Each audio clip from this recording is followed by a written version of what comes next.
الرحیم سورہ آل عمران کی آیت نمبر 136 تک 136 یہاں تک ہم نے گزشتہ درس میں ترجمہ کیا تھا۔ اس سے آگے آیت نمبر 137۔ اب یہاں اگر دیکھا جائے تو پیچھے مختلف بڑے اہم امور جو ہیں ان کو بیان کیا گیا۔ مثلاً اگر ہم چوتھے سپارے کے شروع سے اس کو دیکھیں، پیچھے جو 3-4 رکوع ہیں، اللہ تبارک و تعالیٰ کی راہ میں خرچ کرنے،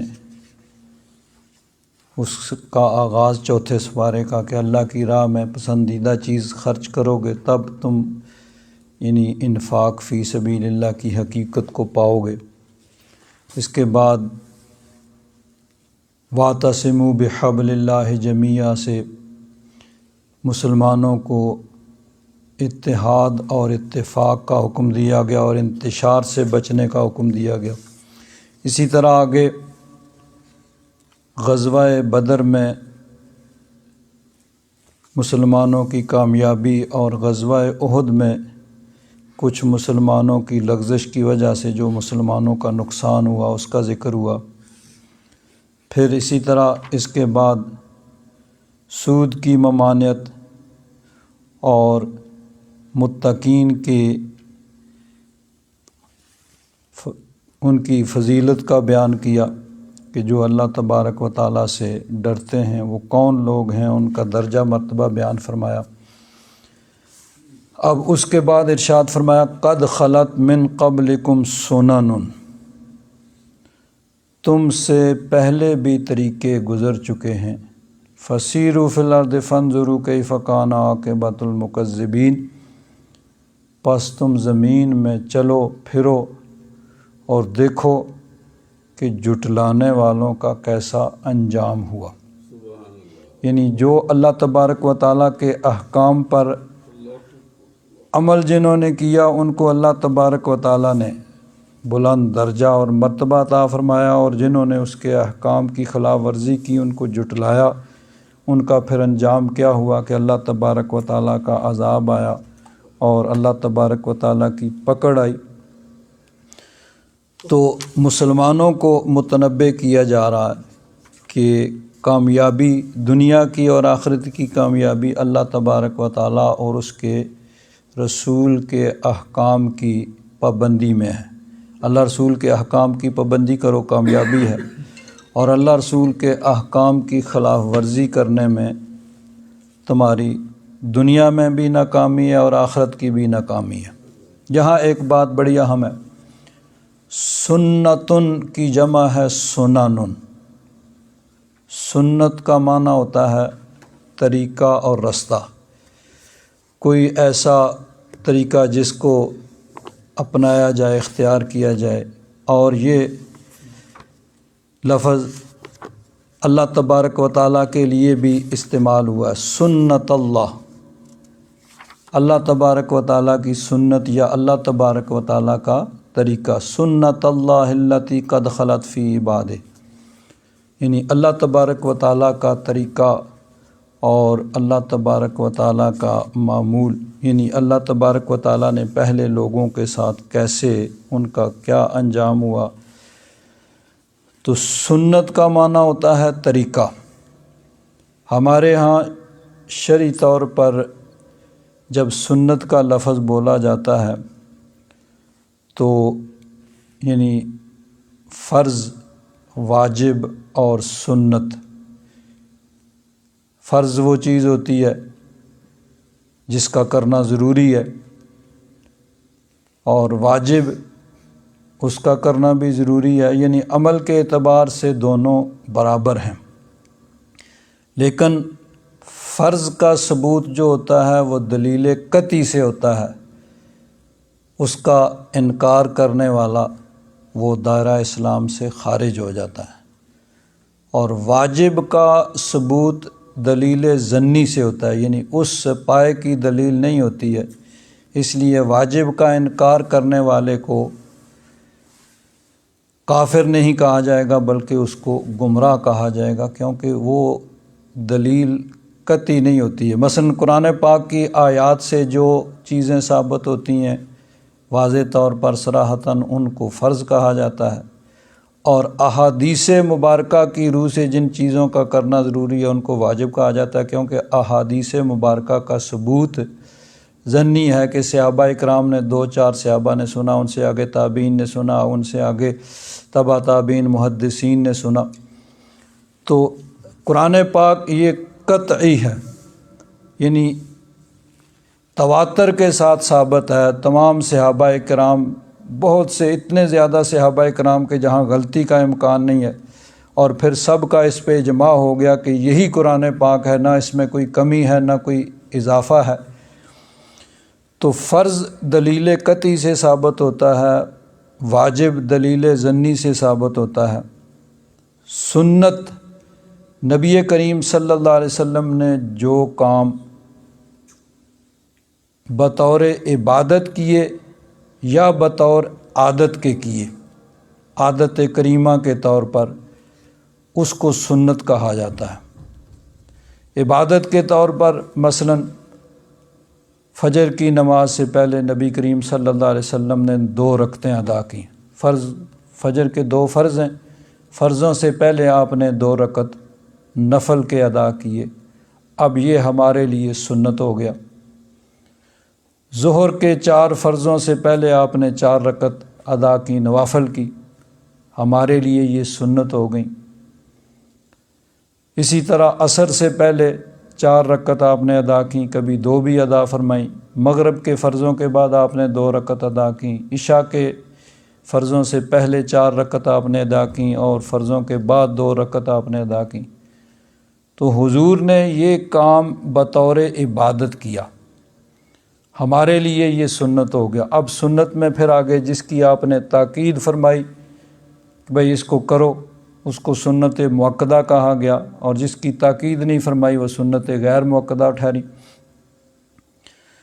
اور جو کام حضور نے بطور عادت کریمہ کے کیا، مثلا نبی کریم صلی اللہ علیہ وسلم کا طریقہ مبارکہ یہ تھا کہ عام طور پر بیٹھ کر حضور کھانا تناول فرماتے، بیٹھ کر پانی پیتے، کبھی کبھی بیان جواز کے لیے، یعنی یہ بتانے کے لیے کہ یہ بھی جائز ہے، حضور نے کھڑے ہو کر بھی کھایا ہے یا کھڑے ہو کر پیا، لیکن وہ کبھی کبھی صرف بیان جواز کے لیے۔ عمومی سنت یہی ہے کہ نبی کریم صلی اللہ علیہ وسلم بیٹھ کے کھاتے اور پیتے۔ اب یہ ہمارے لیے سنت ہے کہ حضور کی عادت کریمہ تھی۔ نبی کریم صلی اللہ علیہ وسلم وضو سے پہلے مسواک فرماتے، یہ ہمارے لیے سنت ہو گئی۔ تو جو کام بھی نبی کریم صلی اللہ علیہ وسلم نے بطور عبادت کے یا عادت شریفہ کہ حضور عام ہر اچھا کام، یعنی اس کو دائیں ہاتھ سے کرتے، دائیں ہاتھ سے کسی چیز کو دینا، کسی چیز کو پکڑنا دائیں ہاتھ سے،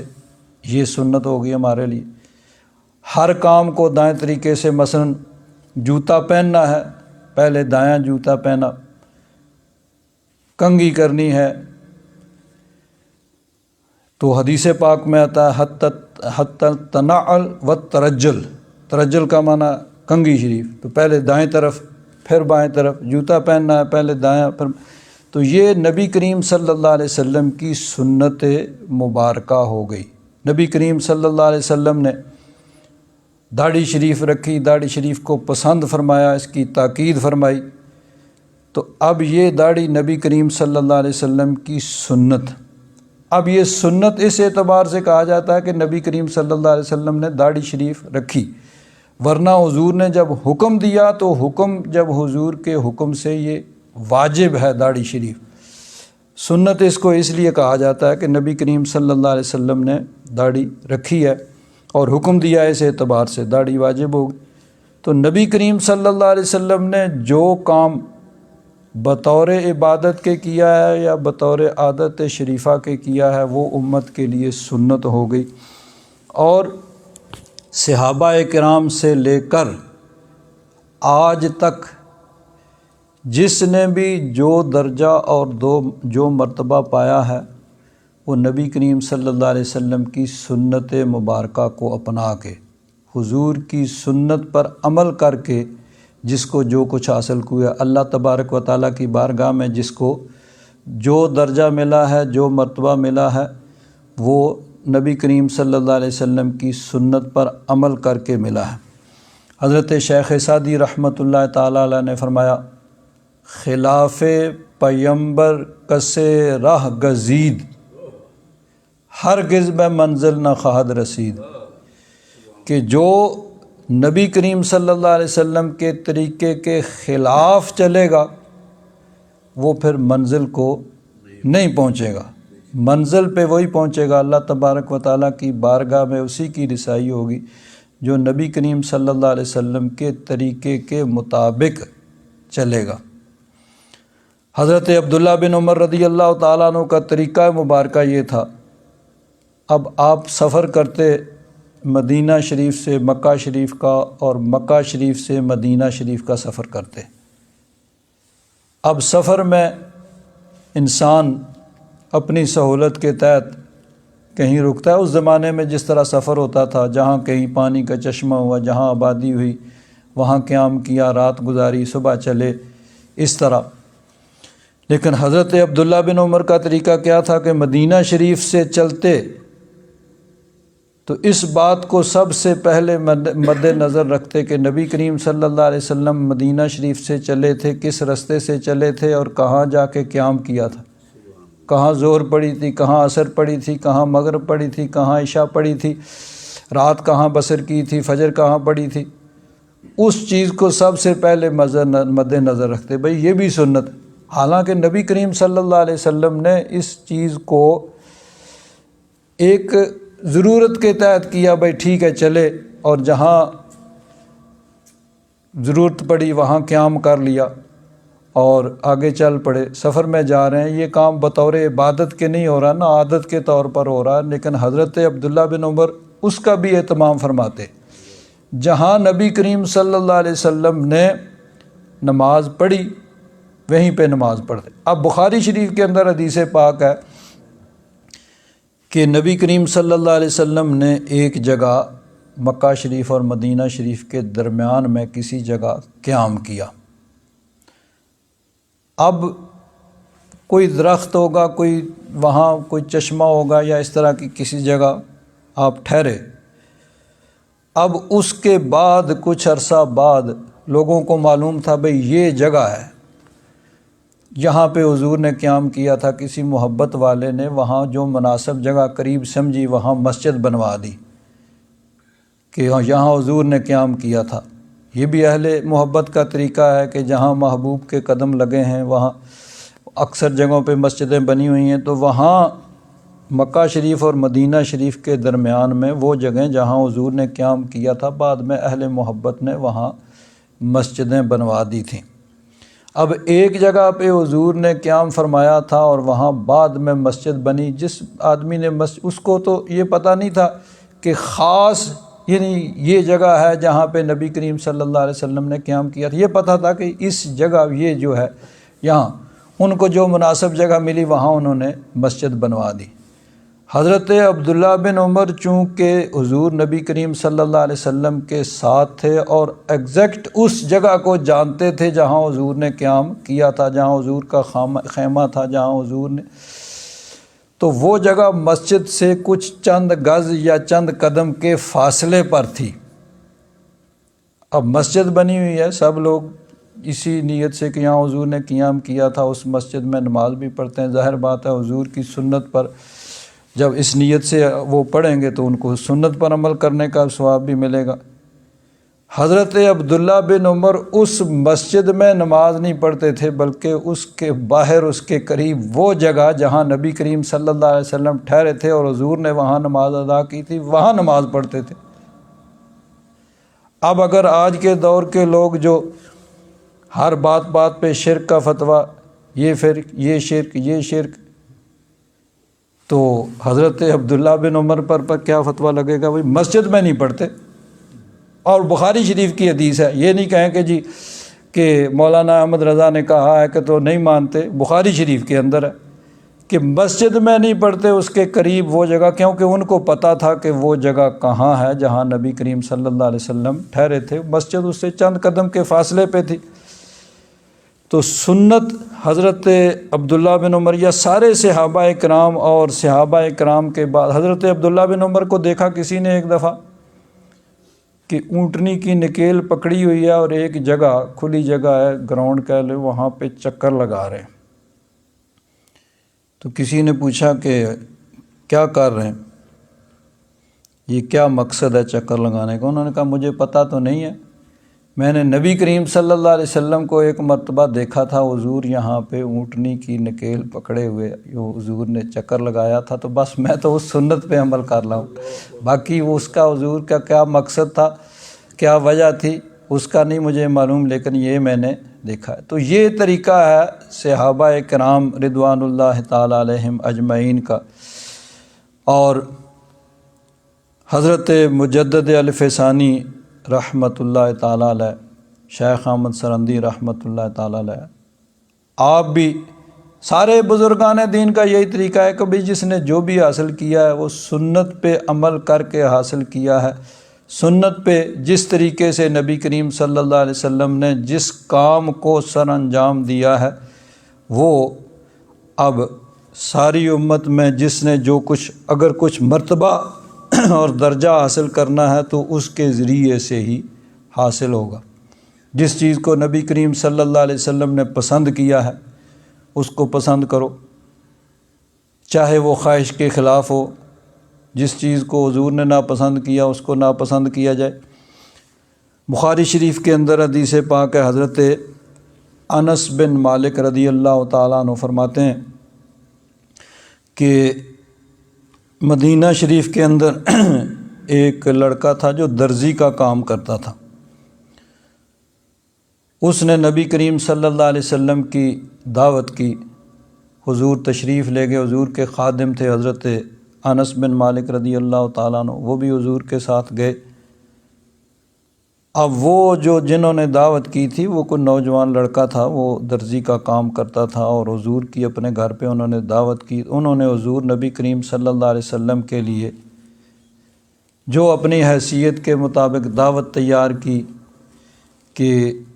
گوشت کا شوربہ تھا، اس میں انہوں نے کدو سبزی جو ہے یہ کاٹ کے ڈالی ہوئی تھی، اور یہ انہوں نے نبی کریم صلی اللہ علیہ وسلم کے سامنے پیش کیا، ایک برتن میں ڈال کے، بڑا سا برتن تھا، اس میں انہوں نے وہ سالن ڈالا اور حضور کی بارگاہ میں پیش کیا۔ تو حضرت انس بن مالک رضی اللہ تعالیٰ عنہ فرماتے ہیں کہ میں نے دیکھا کہ نبی کریم صلی اللہ علیہ وسلم اس برتن میں سے وہ کدو کے ٹکڑوں کو تلاش کر رہے ہیں۔ تو فرماتے ہیں جب میں نے دیکھا تو میں نے وہ کدو کے ٹکڑے اس میں سے تلاش کر کے حضور کی بارگاہ میں پیش کیے، حضور نے ان کو تناول فرمایا۔ فرماتے ہیں اس دن سے، جس دن سے میں نے نبی کریم صلی اللہ علیہ وسلم کو دیکھا ہے کہ حضور نے اس کو پسند کیا، اس دن سے میں کدو کو پسند کرتا ہوں کہ یہ میرے آقا کی پسندیدہ سبزی ہے۔ تو اب ہر آدمی کو کوئی چیز پسند ہوتی ہے، کوئی طبیعت ہر آدمی کی اپنی اپنی ہوتی ہے، کھانے میں کسی کو کوئی چیز پسند ہوتی ہے، کسی کو کوئی چیز پسند ہوتی ہے، کسی کو کوئی چیز پسند ہوتی ہے۔ تو نبی کریم صلی اللہ علیہ وسلم نے اپنی طبیعت شریفہ کے مطابق اس کو کدو شریف کو پسند کیا، تو اب یہ نبی کریم صلی اللہ علیہ وسلم کی پسندیدہ ہوگی، اور ہر محبت والا اس کو پسند کرتا ہے۔ اور ہمارے بزرگوں نے اس چیز کا اہتمام کیا ہے کہ جب بھی لکھتے ہیں تو کدو شریف لکھا جاتا ہے، صرف کدو نہیں لکھتے کہ یہ ہمارے آقا کی پسندیدہ چیز ہے، سبزی ہے، حضور نے اس کو پسند کیا ہے۔ تو یہ ہے شریعت اور یہ ہے طریقت۔ شریعت ہے کہ فرائض واجبات پر عمل کیا جائے اور حرام اور مکروہ تحریمی سے بچا جائے، اور طریقت ہے کہ فرائض واجبات کے ساتھ سنت اور مستحبات پر بھی عمل کیا جائے، اور مکروہ تحریمی اور حرام سے بچنے کے ساتھ ساتھ ایسے کام جو ناپسندیدہ ہیں یا مکروہ تنزیہی اس سے بھی بچا جائے۔ تو نبی کریم صلی اللہ علیہ وسلم کی سنت مبارکہ، ہمارے عرف میں جب بھی سنت کا لفظ بولا جاتا ہے تو اس سے مراد یہی سنت ہوتی ہے کہ نبی کریم صلی اللہ علیہ وسلم نے جو کام بطور عبادت کے یا بطور عادت کریمہ کے کیے ہیں۔ اور یہ بھی ہے کہ سنت فرض کی تکمیل سنت میں ہوتی ہے۔ مثلا وضو کرنے میں فرض ہے کہ ایک مرتبہ اعضائے وضو کو اچھی طرح دھویا جائے۔ اگر مثلا چہرے کا دھونا، دونوں ہاتھوں کو کونیوں سمیت دھونا، اور پاؤں کو ٹخنوں سمیت دھونا، اور سر کا مسح کرنا، یہ 4 فرض ہیں وضو کے۔ لیکن اب چہرے کو 3 مرتبہ دھونا، دونوں ہاتھوں کو کونیوں سمیت 3 مرتبہ دھونا، پاؤں کو ٹخنوں سمیت 3 مرتبہ دھونا، یہ سنت ہے۔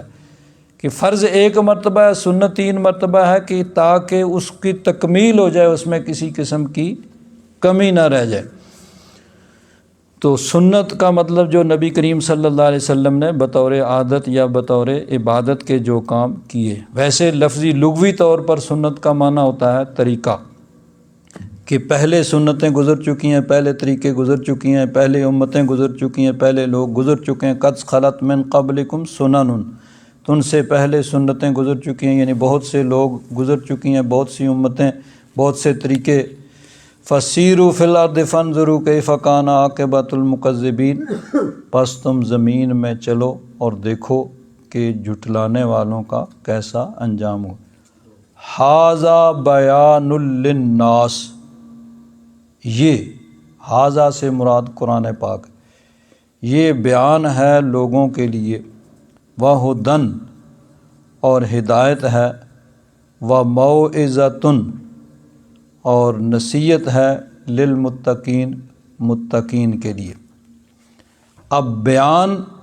فرمایا کہ یہ سب کے لیے ہے، یعنی قرآن پاک واضح اللہ تبارک و تعالیٰ کے احکام سب کے لیے بیان کرتا ہے، لیکن ہدایت اور نصیحت متقین کو ملتی ہے، کہ جن کے دل میں ہدایت اور نصیحت حاصل کرنے کی تڑپ ہوتی ہے، جو نصیحت اور ہدایت کے طلبگار ہوتے ہیں، ان کو نصیحت ملتی۔ جیسا کہ شروع میں ہم سب سے پہلے سورہ فاتحہ کے بعد سورہ البقرہ کا آغاز ہوتا ہے، تو فرمایا ذالک الکتاب لا ریب فیہ، الف لام میم ذالک الکتاب، یہ کتاب لا ریب فیہ، اس میں کوئی شک نہیں ہے، ھدی للمتقین، یہ ہدایت ہے متقین کے لیے۔ اب ہے تو قرآن پاک ساری مخلوق کے لیے ہدایت، اللہ تبارک و تعالیٰ نے ساری مخلوق کے لیے ہدایت بنا کے بھیجا ہے، لیکن ہدایت حاصل کرتے کون ہیں؟ کہ جو ہدایت کے طلبگار ہیں، جن کے دل میں ہدایت کی تڑپ اور نصیحت حاصل کرنے کی تڑپ ہوتی ہے، ان کو ملتی ہے۔ تو یہاں بھی فرمایا ھذا بیان للناس، سب لوگوں کے لیے بیان ہے، اس میں ان کے لیے واضح اللہ تبارک و تعالیٰ کے احکام بیان کر دیے گئے، وَھدًى وَمَوعِظَةٌ لِّلْمُتَّقِينَ، اور ہدایت اور نصیحت ہے متقین کے لیے، کہ جو نصیحت حاصل کرنا چاہتے ہیں، جو ہدایت حاصل کرنا چاہتے ہیں، ان کے لیے اس میں نصیحت اور ہدایت ہے۔ وَلَا تَهِنُوا وَلَا تَحْزَنُوا وَأَنْتُمُ الْأَعْلَوْنَ إِن كُنتُم مُؤْمِنِينَ، اور تم سستی کا مظاہرہ نہ کرو اور غم نہ کھاؤ، تم ہی بلند ہو اگر تم مومن ہو۔ غزوہ احد کا چونکہ یہاں ذکر ہو رہا ہے، پیچھے بھی ہے، آگے بھی اس کی کچھ ضروری چیزیں اس کے متعلق بیان ہوں گی۔ غزوہ احد کے اندر شروع میں، یعنی پہلے ہی حملے میں مسلمانوں کا ایسا حملہ ہوا کہ کافروں کے قدم اکھڑ گئے اور وہ بھاگنا شروع ہو گئے۔ لیکن اس کے بعد پھر کیا ہوا؟ کچھ مسلمانوں کی لغزش کی وجہ سے ایک ایسی جنگ جو جیتی جا چکی تھی اس کا پانسا پلٹ گیا اور مسلمانوں کا اس میں بہت زیادہ نقصان ہوا۔ تو اب اس کی وجہ سے مسلمانوں کو غم بھی تھا کہ کچھ مسلمانوں کی لغزش کی وجہ سے ایک جیتی ہوئی جنگ جو ہے وہ اس کا پانسا پلٹ گیا اور بہت زیادہ نقصان ہوا، 70 مسلمان جو ہے اس میں شہید ہوئے۔ تو اللہ تبارک و تعالیٰ نے فرمایا کہ اس کا تم غم نہ کھاؤ جو ہو گیا، اور کمزوری کا مظاہرہ نہ کرو، تم ہی بلند ہوگے، لیکن شرط کیا ہے؟ ان کنتم مومنین، اگر تم مومن ہو، یعنی ایمان، اللہ رسول کے احکام کی پابندی جب تمہارے اندر پائی جائے گی تو پھر آخری فتح جو ہے وہ تمہاری ہوگی۔ دوسری جگہ یعنی قرآن پاک کے اندر اسی مضمون کو اللہ تبارک و تعالیٰ نے 26ویں سپارے کے اندر بھی اس کو بیان فرمایا۔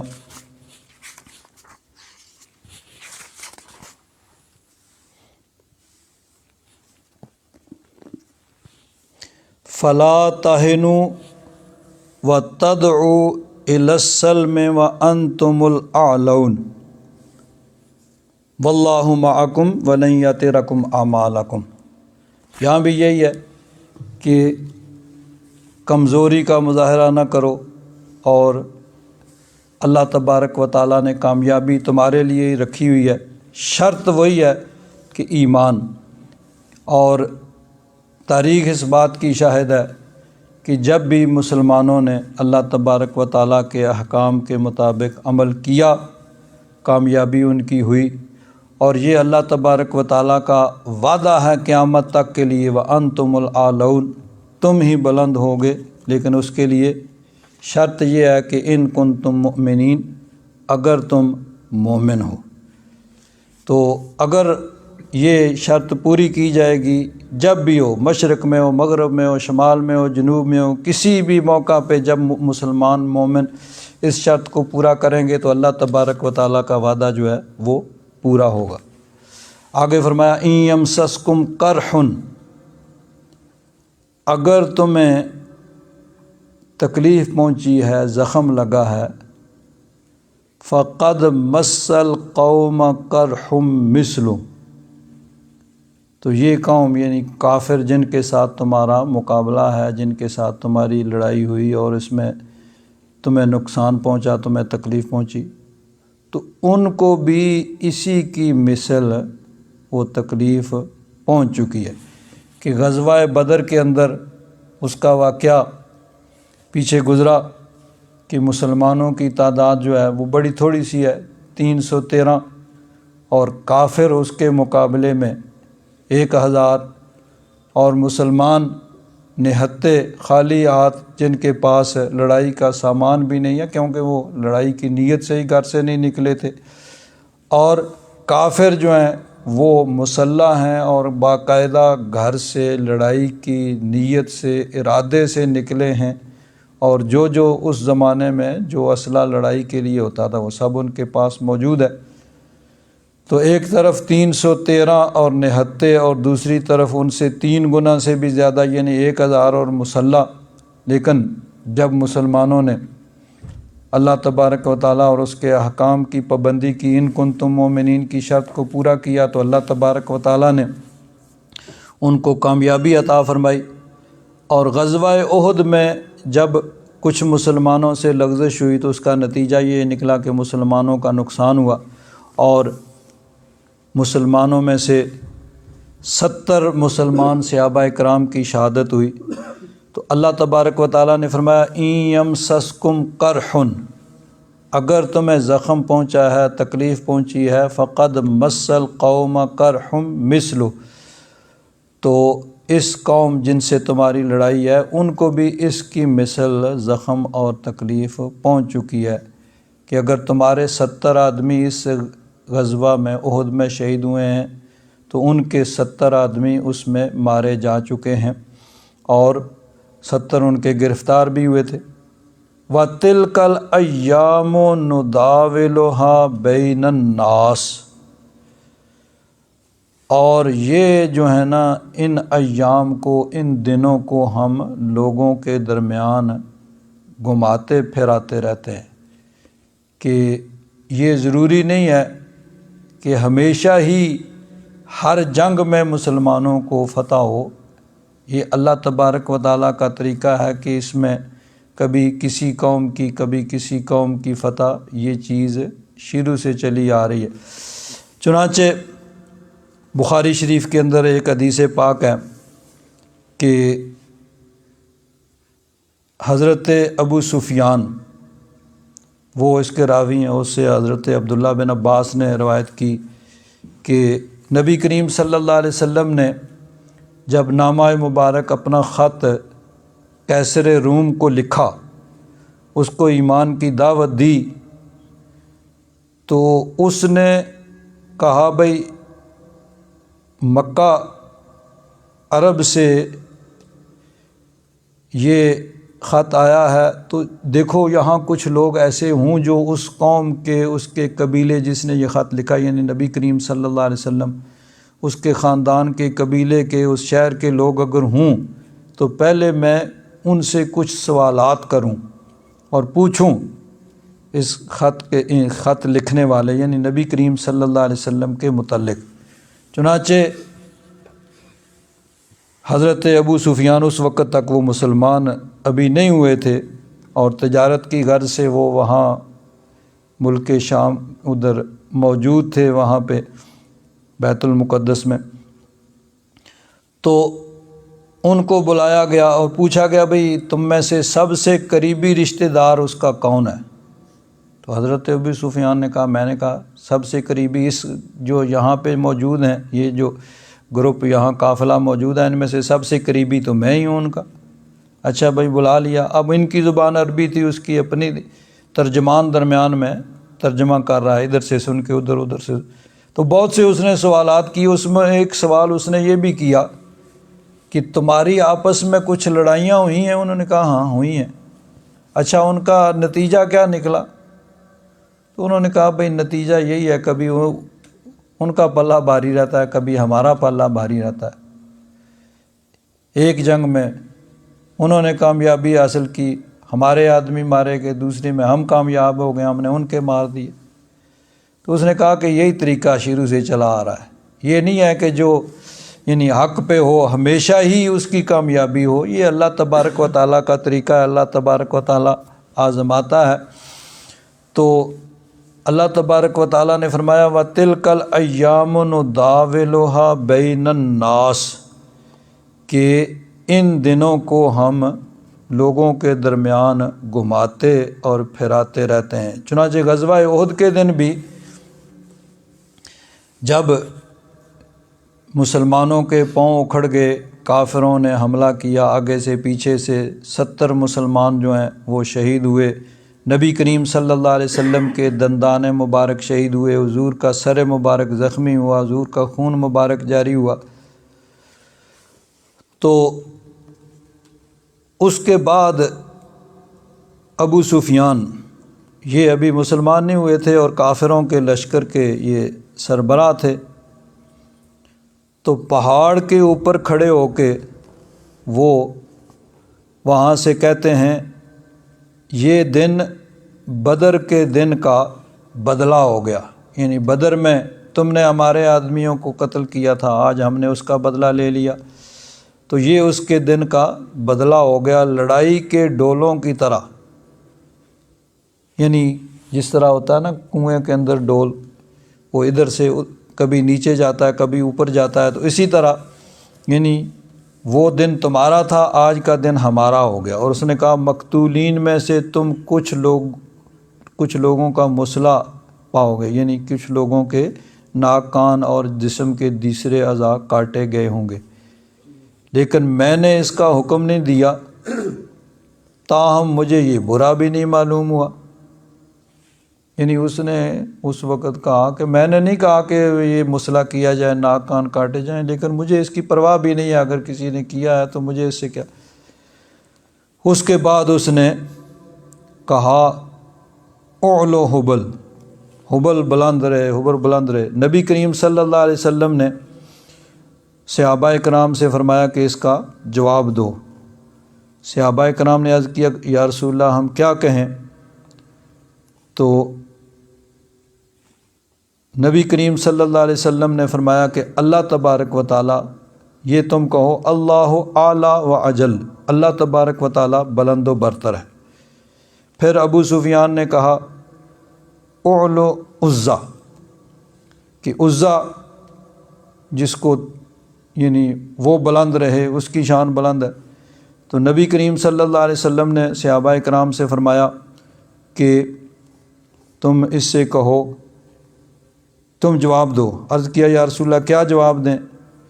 تو فرمایا کہ تم یہ کہو کہ اللہ تبارک و تعالیٰ کی شان بلند ہے، سب سے بلند ہے۔ ایک روایت میں یہ بھی ہے کہ وہاں سے ابو سفیان نے پہاڑ کے اوپر سے کھڑے ہو کر پکارا اور کہا کہ کیا قوم میں محمد ہیں صلی اللہ علیہ وسلم؟ تو حضور نے فرمایا کہ ان کو جواب نہیں دینا ہے، خاموشی اختیار کی۔ اس نے کہا کہ وہ تو مارے گئے، یعنی شہید کر دیے گئے۔ پھر کہا کہ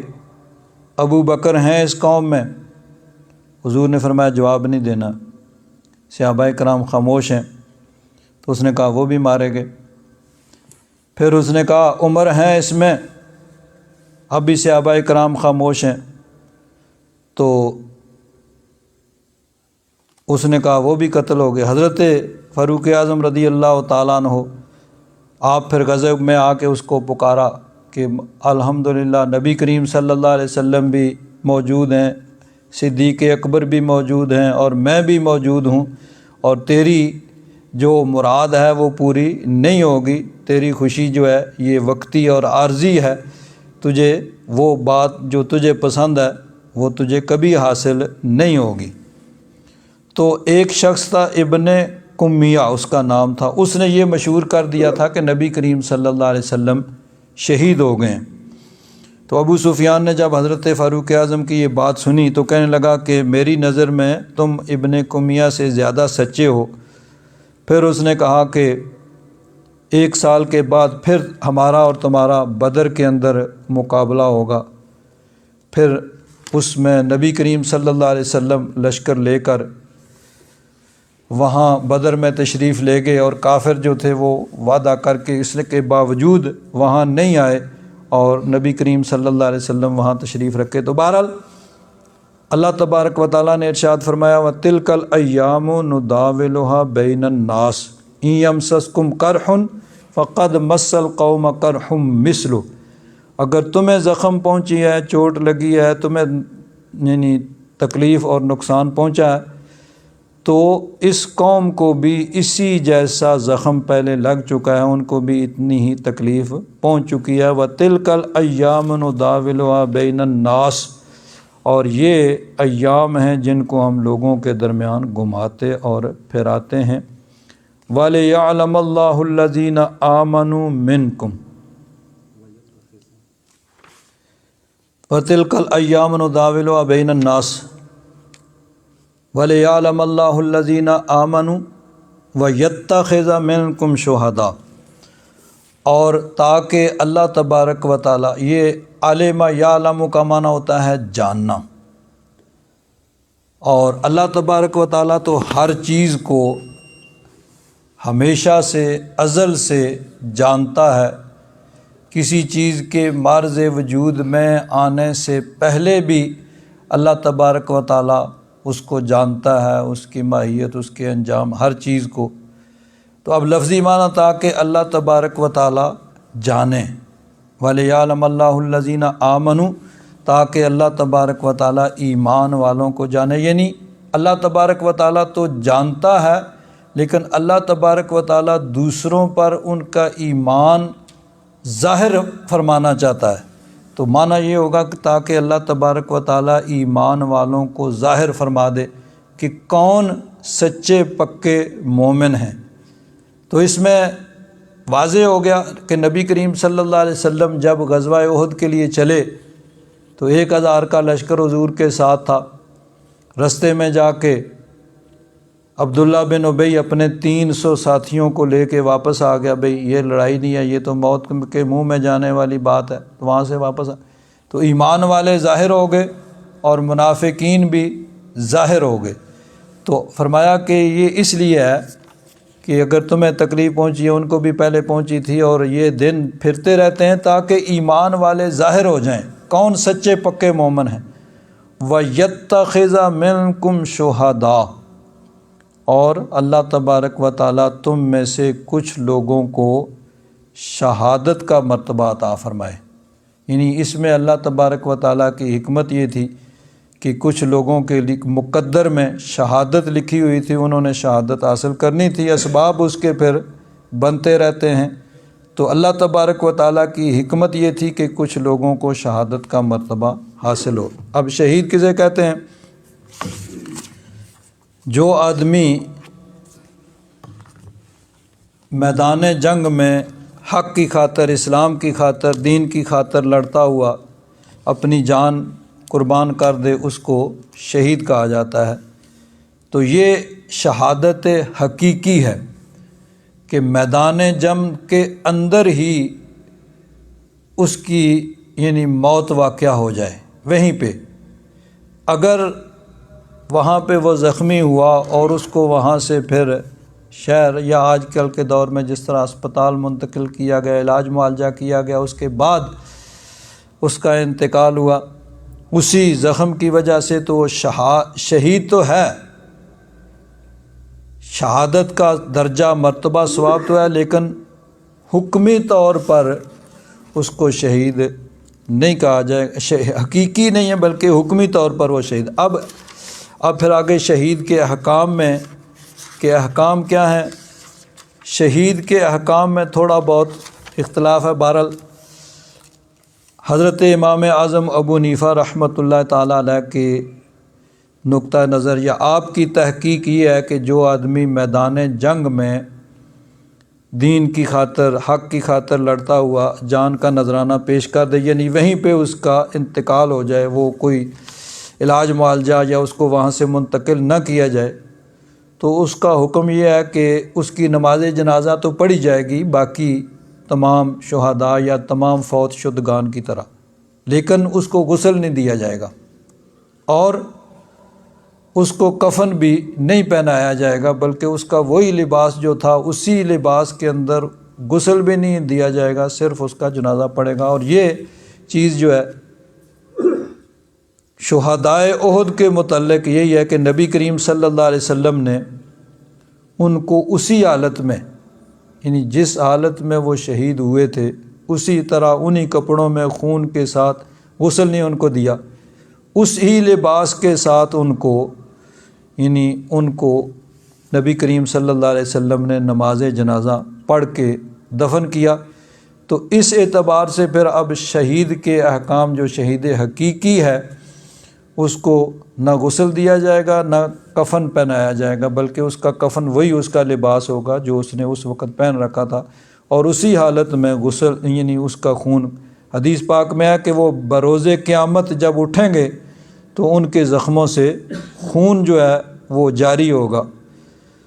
تو اسی طرح نبی کریم صلی اللہ علیہ وسلم نے ان کو جنازہ پڑھ کے دفن کیا۔ تو اب شہید حقیقی کا یہ حکم ہے کہ اس کو نہ غسل دیا جائے گا نہ کفن دیا جائے گا، بلکہ اسی حالت میں اس کا جنازہ پڑھ کے اس کو دفن کیا جائے گا۔ اور جو شہید حقیقی نہیں ہے، جس کو وہاں سے منتقل کیا گیا، علاج معالجہ کیا گیا بعد میں، چاہے وہ اسی زخم سے جو فوت ہوا، تو اس کے احکام پھر یعنی درجہ مرتبہ شہادت کا تو اس کو تعدون الشہیدہ، حضرت ابو ہریرہ راوی ہیں کہ تم شہادت کس کو کہتے ہو؟ قالوا الذی یقاتل فی سبیل اللہ حتی یقتل، صحابہ کرام نے عرض کیا یا رسول اللہ، جو اللہ کی راہ میں لڑے یہاں تک کہ وہ قتل کر دیا جائے۔ قال ان الشہید فی امتی اذن لقلیل، فرمایا پھر تو میری امت میں بڑے تھوڑے شہید ہوں گے۔ پھر نبی کریم صلی اللہ علیہ وسلم نے کچھ اور افراد کا ذکر کیا کہ جن کو شہادت کا درجہ مرتبہ اور ثواب ملے گا۔ یعنی ایک تو یہ ہے کہ چاہے وہ میدان جنگ میں وہیں پہ اس کی جان چلی جائے یا اس کو وہاں سے منتقل کیا جائے، علاج معالجہ ہو، اسی زخم سے اگر اس کا انتقال ہوا ہے تو وہ شہید ہے اور اس کو وہ درجہ اور مرتبہ ملے گا۔ اس کے علاوہ اب یہ اللہ تبارک و تعالیٰ کا کرم ہے حضور نبی کریم صلی اللہ علیہ وسلم کے صدقے میں اس امت پر کہ حضور نے فرمایا کہ اس کے علاوہ بھی دوسری حدیث پاس سبع سوی القتل فی سبیل اللہ، کہ اس قتل فی سبیل اللہ کے علاوہ اور بھی 7 قسمیں ہیں، 7 قسم کے لوگ ہیں جن کو شہادت کا درجہ اور شہادت کا ثواب ملے گا۔ المطعون شہید، جو طاعون کی بیماری میں اگر مر جائے یا وبا، جس طرح آج یہ وبا پھیلی ہوئی ہے، تو کوئی بھی وبائی مرض جو ہے جو عام جس میں لوگوں کی موت واقع ہوتی ہے، تو فرمایا اس زمانے میں چونکہ یہ طاعون ہی ہوتی تھی، تو المطعون شہید، متون شہید، والغریق شہید، جو ڈوب جائے اور پانی میں ڈوب کے مر جائے۔ یعنی مطلب یہ ہے کہ خودکشی کا ارادہ نہیں ہے، ویسے اب پانی میں وہ کسی وجہ سے وہ پانی میں گر کے وہ ڈوب گیا اور فوت ہو گیا حادثتاً، تو فرمایا وہ بھی شہید ہے، اس کو بھی شہید کا درجہ ملے گا۔ وصاحب ذات الجنب، اس کا یعنی جس کو نمونیا کی بیماری، یہ بھی شہید ہے۔ والمبتون شہید، پیٹ کی بیماری میں مبتلا ہو کے مرنے والا وہ بھی شہید ہے۔ وصاحب الحریق شہید، جو کسی یعنی اس طرح کوئی حادثاتی طور پر آگ لگی اور آگ میں جل کے وہ فوت ہو گیا، تو فرمایا وہ بھی شہید ہے۔ والذی یموت تحت الحدم شہید، یعنی کہیں کوئی چیز گر گئی، بلڈنگ، دیوار، اس طرح کی چیز نیچے آ کے کوئی آدمی فوت ہو جائے، فرمایا وہ بھی شہید ہے۔ والمرأۃ تموت بجمع شہید، اور بچے کی پیدائش کی حالت میں اگر عورت فوت ہو جاتی ہے تو فرمایا وہ بھی شہید ہے، یعنی اس کو بھی شہید کا درجہ اور مرتبہ ملے گا۔ اب اس میں 7 چیزیں نبی کریم صلی اللہ علیہ وسلم نے بیان فرمائی کہ وہ لوگ، ان کی موت واقعہ ہوگی، حالانکہ وہ جنگ میں نہیں ہے، لیکن اللہ تبارک و تعالیٰ ان کو درجہ مرتبہ شہادت کا ثواب عطا فرمائے گا۔ بعض احادیث میں اور بھی ہیں، بعض علماء کرام نے، حضرت امام جلال الدین سیوطی رحمۃ اللہ تعالیٰ علیہ نے اس بارے میں ایک پوری کتاب لکھی ہے جس میں تمام ان احادیث کو جمع کیا ہے۔ بہت سی ایسی چیزیں ہیں کہ جن کی یعنی 45 کی حد تک یا اس سے بھی زیادہ ایسی چیزیں ہیں کہ جن کو شہادت کا درجہ یعنی اس کا درجہ اور مرتبہ۔ ایک حدیث پاک میں حضرت عبداللہ بن عمر رضی اللہ تعالیٰ عنہ فرماتے ہیں، سمعت رسول اللہ صلی اللہ علیہ وسلم یقول من قتل دون مالہ فہو شہید، کہ نبی کریم صلی اللہ علیہ وسلم نے ارشاد فرمایا کہ جو اپنے مال کی حفاظت کرتے ہوئے مارا گیا وہ بھی شہید ہے، یعنی اس کو بھی شہادت کا درجہ ملے گا۔ کہ مال لوٹنے کے لیے آیا، وہ اپنا حفاظت کر رہا، مال کی حفاظت کرتے ہوئے اور اس طرح وہ قتل ہو گیا،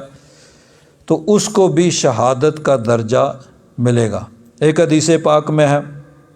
حضرت سعید بن زید فرماتے ہیں، سمیت رسول اللہ صلی اللہ علیہ وسلم یقول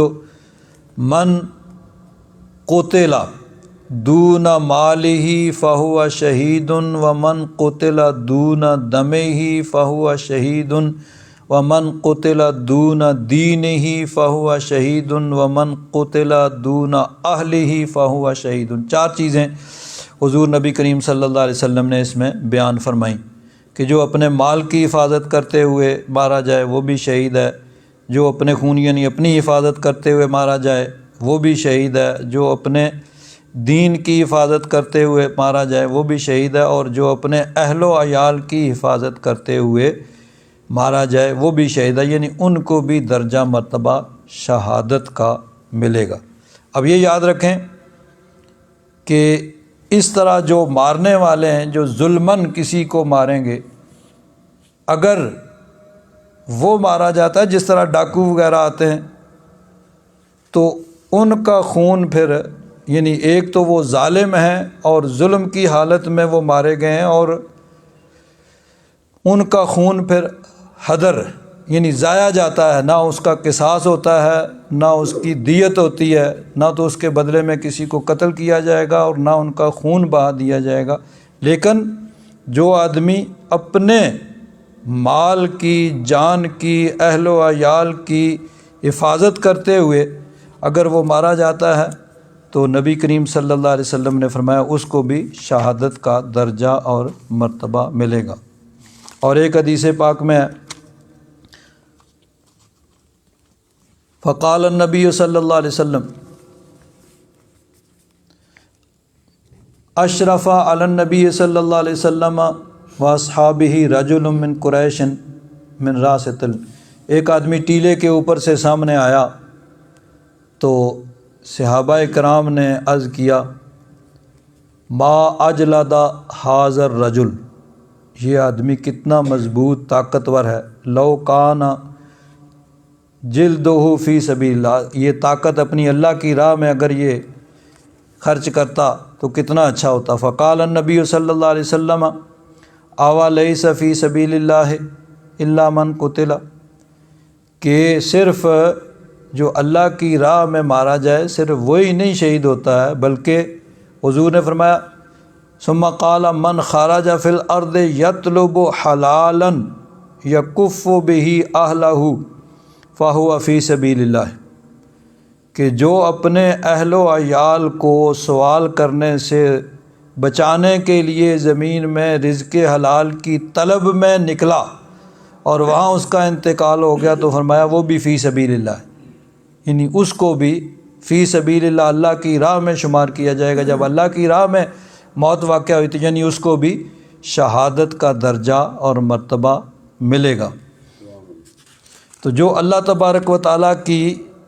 یعنی راہ میں میدان جنگ میں دین کی خاطر لڑتے ہوئے جو جان دیتا ہے وہ تو شہید ہے ہی، لیکن فرمایا کہ جو رزق حلال کی طرف میں نکلا ہے وہ بھی فی سبیل اللہ، اور اگر اس میں وہاں اس کی موت واقع ہوتی ہے تو وہ بھی اس کو فی سبیل اللہ ہی سمجھا جائے گا۔ اور ایک حدیث پاک میں نبی کریم صلی اللہ علیہ وسلم نے ارشاد فرمایا من سأل اللہ القتل فی سبیل اللہ صادقا ثم مات اعطى اللہ اجر شہید، کہ جس نے اللہ تبارک و تعالیٰ سے صدق دل سے شہادت طلب کی، یعنی شہادت کی خواہش اس کے دل کے اندر ہے، شہادت کی طلب ہے کہ وہ اللہ کی راہ میں لڑتا ہوا اپنی جان کا نذرانہ پیش کرے، لیکن اس کو وہ موقع نہیں ملا، تو فرمایا اگر وہ اپنے گھر پہ اپنے بستر پہ طبی موت بھی اس کی واقع ہوگی پھر بھی اس کو اللہ تبارک و تعالی شہادت کا درجہ عطا فرمائے گا۔ اور ایک حدیث پاک میں حضرت سہل بن حنیف فرماتے ہیں حضور نبی کریم صلی اللہ علیہ وسلم نے ارشاد فرمایا من سأل اللہ الشہادۃ صادقا من قلبہ بلغہ اللہ منازل الشہداء وإن مات علی فراشہ، یعنی صدق دل سے شہادت کی خواہش تڑپ دل کے اندر تھی اور اس کو موقع نہیں ملا تو چاہے وہ اپنے بستر پہ ہی فوت ہو جائے تو اس کو اللہ تبارک و تعالی شہید کا درجہ عطا فرمائے گا۔ تو بہرحال حقیقی طور پر شہید وہی ہے کہ جو میدان جنگ کے اندر اپنی جان کا نذرانہ دین کے لیے حق کی خاطر وہ اپنی جان کا نذرانہ پیش کرتا ہے تو اس کو شہید حقیقی کہا جاتا ہے، اور اگر وہ وہاں زخمی ہوتا ہے اور منتقل کیا جاتا ہے پھر تو اس کو شہید حکمی کہا جائے گا، یعنی اس کا درجہ مرتبہ شہادت کا ہے، لیکن شہید کے جو احکام ہیں مثلاً اس کو غسل نہ دینا اور کفن نہ دینا وہ اس پہ نہیں ہوں گے، بلکہ اس کو پھر عام مردوں کی طرح غسل کی دیا جائے گا، کفن بھی دیا جائے گا اور اس کی نماز جنازہ اس طرح پڑھی جائے گی۔ شہید کے لیے صرف نماز جنازہ ہے جو شہید حقیقی ہے، اور باقی جو جن چیزوں کا احادیث مبارکہ میں ذکر ہوا ان کو بھی اللہ تبارک و تعالی شہید کا درجہ اور مرتبہ اور ثواب عطا فرماتا ہے۔ یہ اللہ تبارک و تعالیٰ کا فضل اور کرم ہے۔ تو اللہ تبارک و تعالیٰ نے ارشاد فرمایا ان یمسسکم قرح فقد مس القوم قرح مثلہ، اگر تمہیں مصیبت پہنچی ہے تو اس قوم کو بھی تم سے پہلے جو ہے اسی کی مثل تکلیف پہنچ چکی ہے۔ یعنی اگر تمہیں احد میں نقصان پہنچا ہے، تمہارے آدمی شہید ہوئے ہیں، تو بدر میں ان کے لوگ شہید ہوئے تھے۔ وَتِلْكَ الْأَيَّامُ نُدَاوِلُهَا بَيْنَ النَّاسِ، یہ ایام ہیں، یہ دن ہیں جن کو ہم لوگوں کے درمیان گھماتے ہیں، پھراتے ہیں۔ وَلِيَعْلَمَ اللَّهُ الَّذِينَ آمَنُوا، اور اس لیے کہ اللہ تبارک و تعالیٰ ایمان والوں کو ظاہر فرما دے، وَيَتَّخِذَ مِنْكُمْ شُهَدَاءَ، اور تم میں سے کچھ لوگوں کو شہادت کا درجہ اور مرتبہ عطا فرمائے۔ وَاللَّهُ لَا يُحِبُّ الظَّالِمِينَ، اللہ تبارک و تعالیٰ ظالموں کو، کافروں کو پسند نہیں فرماتا۔ وَلِيُمَحِّصَ اللَّهُ الَّذِينَ آمَنُوا، اور تاکہ اللہ تبارک و تعالیٰ پاک کر دے ایمان والوں کو، یعنی اگر وہ گناہ گار ہیں تو ان کے گناہوں کو معاف فرمائے، اور اگر وہ نیکوکار ہیں تو پھر ان کے درجات کو بلند فرمائے۔ یعنی اس لیے یہ ایام گھومتے پھرتے رہتے ہیں۔ وَيَمْحَقَ الْكَافِرِينَ، اور کافروں کو ہلاک اور ختم کر دے۔ اب میدان جنگ میں دو آدمی مرتے ہیں، موت دونوں کی واقعہ ہو گئی ہے۔ ایک باطل کی خاطر لڑ رہا تھا، ایک حق کی خاطر لڑ رہا تھا، دونوں کی موت واقعہ ہوئی تلوار سے یا گولی سے یا کسی بھی چیز سے، لیکن دونوں میں فرق ہے کہ ایک حق کی خاطر لڑ رہا تھا، ایک باطل کی خاطر لڑ رہا تھا۔ تو جو باطل کی خاطر لڑا وہ ہلاک ہوا اور مٹ گیا، اور جو حق کی خاطر جس نے اپنی جان دی، اللہ تبارک و تعالیٰ فرماتا ہے وَلِيُمَحِّصَ اللَّهُ الَّذِينَ آمَنُوا، ایمان والوں کو اللہ تبارک و تعالیٰ پاک کر دے، ان کی یعنی ان کے اگر گناہ گار ہیں تو گناہ معاف ہوں گے، اور نیکوکار ہیں تو ان کے درجات بلند ہوں گے۔ ام حسبتم، کیا تم نے یہ سمجھا ہے، ان تدخلوا الجنت، کہ تم جنت میں چلے جاؤ گے، وَلَمَّا يَعْلَمِ اللَّهُ الَّذِينَ جَاهَدُوا مِنْكُمْ، یہاں بھی عالمہ یعلم یہ علم ظہور کے معنی میں، حالانکہ اللہ تبارک و تعالیٰ نے تم میں سے جو جہاد کرنے والے ہیں ان کو ظاہر نہیں فرمایا، وَيَعْلَمَ الصَّابِرِينَ، اور صابروں کو بھی ابھی ظاہر نہیں فرمایا۔ یعنی اس میں اللہ تبارک و تعالیٰ کی حکمتیں یہی ہیں کہ اللہ تبارک و تعالیٰ مجاہدین کو، اس کی راہ میں کوشش کرنے والوں کو، صبر والوں کو، ایمان والوں کو ظاہر فرماتا ہے کہ وہاں پہ تکالیف مصائب جو آتے ہیں وہ اسی لیے ہوتے ہیں کہ مومنین، سچے مومن ظاہر ہو جائیں اور منافقین ان کا یعنی وہ نکھیڑا ہو جائے، وہ الگ ہو جائیں۔ وَلَقَدْ كُنْتُمْ تَمَنَّوْنَ الْمَوْتَ مِنْ قَبْلِ أَنْ تَلْقَوْهُ، بے شک تم موت کی تمنا کرتے تھے ان سے ملنے سے پہلے۔ اس کے بارے میں احادیث مبارکہ بخاری شریف کے اندر حدیث پاک ہے کہ کچھ صحابہ کرام جو غزوہ بدر میں شامل نہیں ہو سکے تھے، ان کے دل میں